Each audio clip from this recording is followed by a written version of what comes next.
Hello everybody, welcome back to Pharmasite 2.0। उम्मीद करूंगा आप सब लोग अच्छे होंगे, खुशहाल होंगे। साथियों, आज का विषय रहेगा, आज की डिस्कशन का टॉपिक रहेगा हमारा टीनिया कैपिटस, जिसको हिंदी भाषा में सिर के बालों का फंगल इन्फेक्शन कहा जाता है। इस स्थिति में सिर के जो हमारे स्कैल्प होती है, खोपड़ी होती है, उस पर गोल चकत्ते, पहिए जैसे सिक्के के आकार के चकत्ते उठते हैं और उस जगह पर काफी खुश्की होती है। फफूंद टाइप का इन्फेक्शन इसका होता है, जिससे जहां पर ये चकत्ता उठता है वहां के बाल गायब हो जाते हैं। ये इन्फेक्शन ऐसा होता है दोस्तों कि बालों की जड़ों को अंदर से कमजोर कर देता है, जिससे बाल जड़ से बिल्कुल नष्ट हो चुके होते हैं और ऊपर नहीं आते हैं। ये धीरे धीरे पूरी खोपड़ी में फैल जाता है, जिससे गंजेपन की शिकायत देखने को आती है। साथियों, ये सभी आयु वर्ग के मनुष्यों को होता है, चाहे बच्चा हो, बुजुर्ग हो, महिलाएं हो, जवान हो।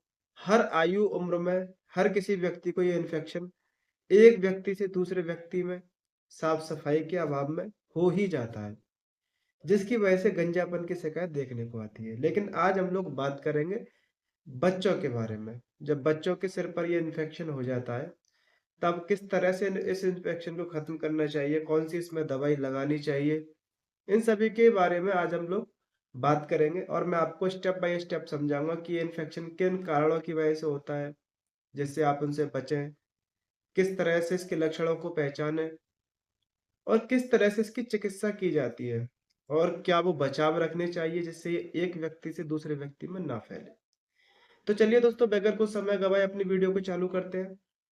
सबसे पहले हम समझेंगे कि ये बीमारी होती किस तरह से है। तो दोस्तों, ये एक फंगस नाम के इन्फेक्शन से बीमारी होती है, जो कि बालों की जड़ों को नष्ट कर देती है और उसकी वजह से ये बाल झड़ने लगते हैं और गंजेपन की शिकायत देखने को आती है।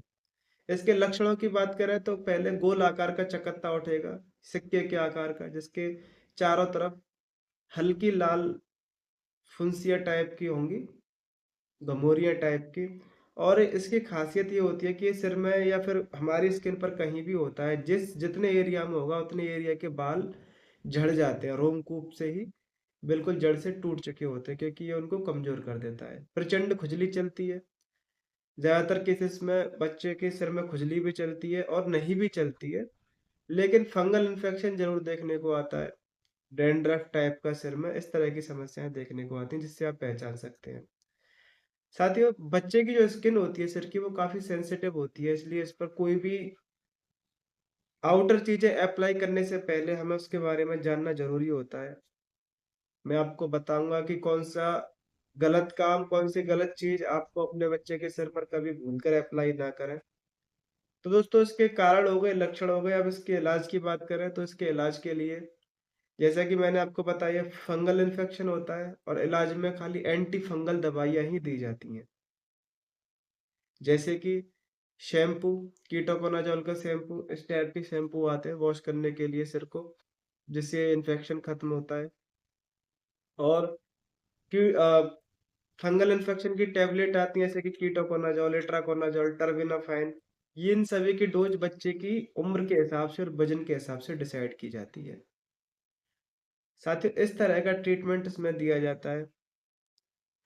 अगर ऑयल की बात करें लगाने के लिए, क्योंकि हमने शैम्पू की बात कर ली, टैबलेट की बात कर ली, सिर पर लगाने के लिए कभी भी तेल का, जैसे कि सरसों का तेल हो, नारियल का तेल हो, इस तरह के तेलों का हमें उपयोग नहीं करना चाहिए सिर पर लगाने के लिए, चाहे इन्फेक्शन बच्चे में हो चाहे बड़े में हो, क्योंकि जो तेल के अंदर फैट होता है, उसको फंगस के कीटाणु भोजन के रूप में ग्रहण करते हैं और भी ज्यादा शक्तिशाली हो जाते हैं, जिसका ट्रीटमेंट फिर बाद में मुश्किल हो जाता है।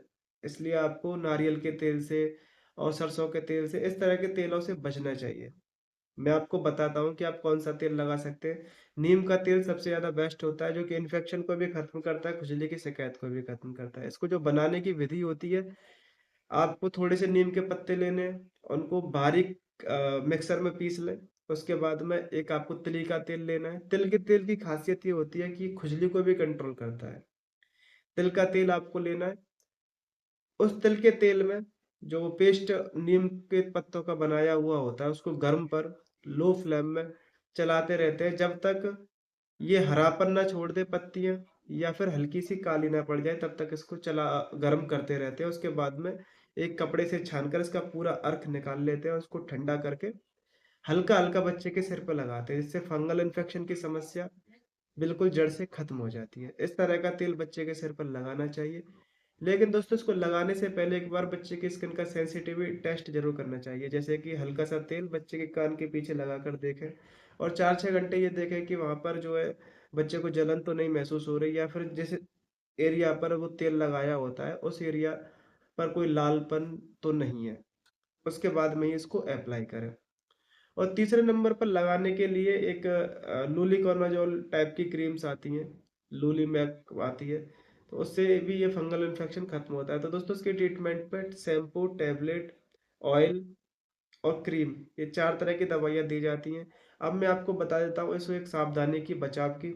बहुत से लोग क्या करते हैं, गंजेपन को दूर करने के लिए जो गंजेपन का ट्रीटमेंट होता है मिनॉक्सिडिल टॉपिकल सॉल्यूशन का, उसको बच्चों के सिर पर अप्लाई कभी नहीं करना चाहिए, क्योंकि मिनॉक्सिडिल बच्चों की दवाई नहीं होती है, ये सिर्फ बड़े लोगों की दवाई होती है। क्योंकि बच्चों की जो स्कैल्प, जो खोपड़ी की स्किन होती है, वो काफ़ी सेंसिटिव होती है। यदि आप इसको बच्चे के सिर पर लगाएँगे तो दवा जल्दी ही खून में मिलेगी और हार्ट बीट का बढ़ना और अन्य तरह की गंभीर समस्याएँ उसके साइड इफ़ेक्ट की वजह से देखने को आ सकती है। इसलिए आपको भविष्य में कभी भी इस समस्या पर मिनॉक्सिडिल बच्चों को कभी नहीं लगाना चाहिए।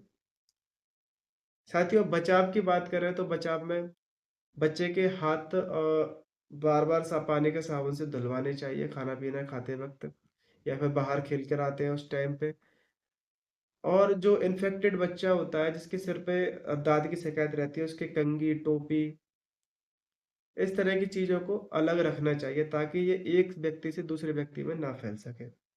साथियों, इस तरह से इस टीनिया कैपिटस का बच्चों के सिर में फंगल इन्फेक्शन होने का इलाज किया जाता है।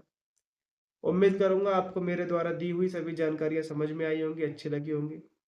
और अगर आपको कोई डाउट हो, कोई डोज़ पूछनी हो कि बच्चे को किस तरह से इसकी खुराकें देनी चाहिए, तो आप नीचे कमेंट सेक्शन में मेरे पास कमेंट कर सकते हैं बच्चे की ऐज और वज़न डालकर, तो मैं उसकी आपको डोज़ कैलकुलेट करके बताऊँगा किस हिसाब से आप उनको खिला सकते हैं। साथियों, मिलते हैं अगली वीडियो में, तब तक के लिए फार्मासाइट 2.0 चैनल को सब्सक्राइब कर लेना, वीडियो को लाइक कर लेना और सभी लोगों को शेयर कर देना। धन्यवाद।